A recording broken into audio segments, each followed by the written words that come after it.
So, there's been new adjustments and changes to the system around sectioning people. There's going to be new adjustments put in place to protect neurodivergent people, and they're also going to stop using police stations as a place of safety if people are sectioned by the police. Stunned. I was sectioned by the police, so I just thought I'd talk about that and a little bit why I think it's so important that these changes are being made, and give a bit of a personal experience, I guess. So I was sectioned by police in March of this year, and it was during a manic episode, and I was in a car at the time. I wasn't driving, but we got pulled over, and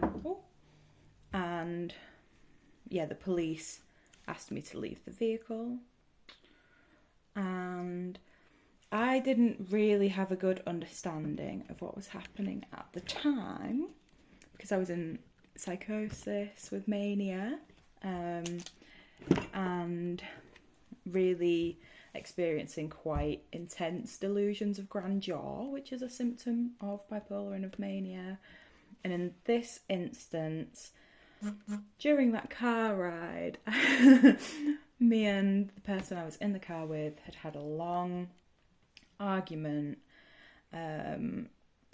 which in my mind confirmed that I had risen after being asleep for thousands of years, and had risen as the new face of love, and that I was God, and that I was Mother Nature, and that I was the Northern Star that had come down again to save the world.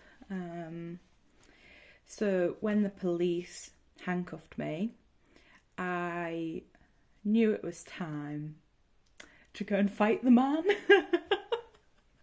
So I thought that the police were going to take me to the man, and that I, the woman, would win, essentially, win against all of these patriarchal systems and capitalism and authority, and that love and nature would prevail, and that this spring would be lit.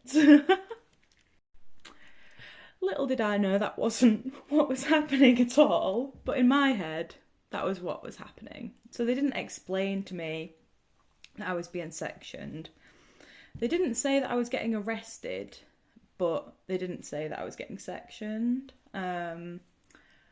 And they had me in handcuffs, and they were trying to get me into the police car, but I refused to get in. When they were trying to pick me up and put me in, I was using my thighs and my legs to prevent me from going in the police car by putting them on the roof, essentially. So they stopped trying to do that, and they called for a riot van.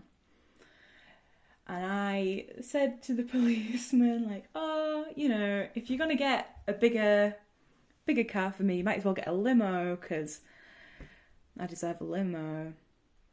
Because you've got to bear in mind, I thought I was gonna go see the man. Anywho, they put me in a riot van and had me strapped on a board and laid down. And they drove me to the nearest A&E. When I was in the A&E, I think there was maybe 5 coppers that were all in with me, and we waited for a medical professional to come, but because of my behaviour at the time, they put me into a more secure observation room, and I waited in there for an assessment in the handcuffs. And I was in the handcuffs in that assessment room for 12 hours. And I was essentially screaming and crying the whole time. and like using my handcuffs on the plexiglass with the observation room behind it, and bang, bang, bang, bang, bang, bang, bang, bang.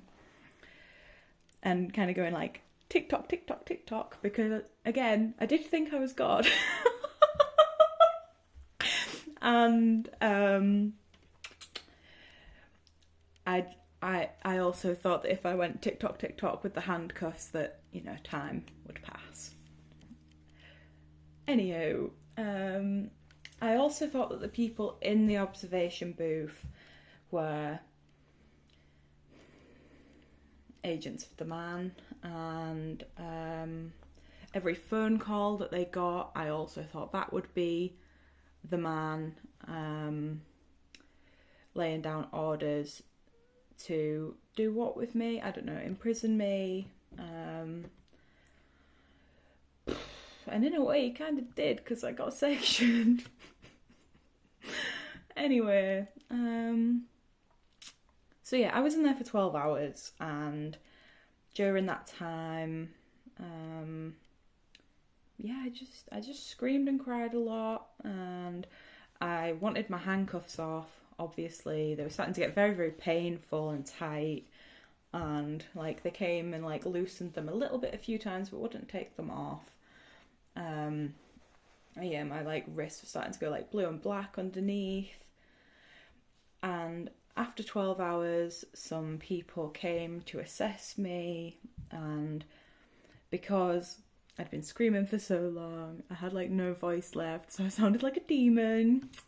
Stun. And I just kind of, you know, was pleading to get the handcuffs off, so they couldn't really do the assessment because I wouldn't answer their questions until they took off the handcuffs because it was hurting, but they wouldn't take off the handcuffs.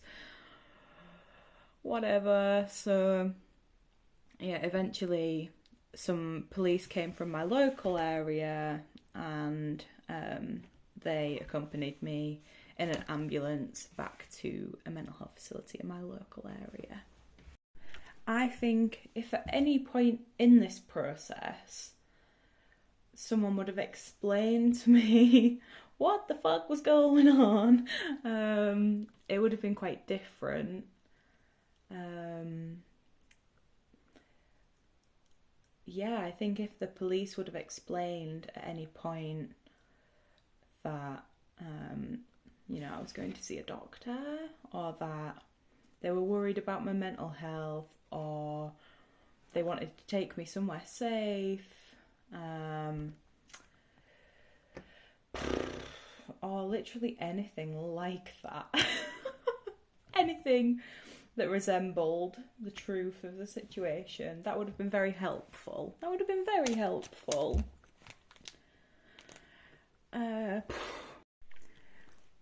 I think now, I never liked police anyway, don't get me wrong, I never liked police anyway, but now the kind of fear that I have of them in public is a lot more intense. And like the other day, I saw some police were chatting to a lady on the street, and she was from a different country, so they were just being really rude about the communication that was happening, essentially. And she like tried to walk off, and then they like followed her and grabbed her and then played like nicey nicey. And that was just really triggering for me. I just started crying and left, got out of the way.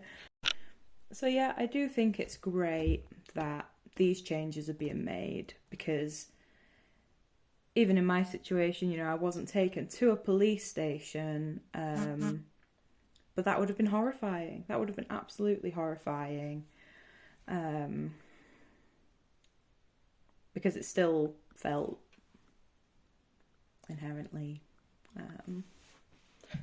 trappy and prisony without the cell, because of the police and the police brutality. So yeah, I don't know.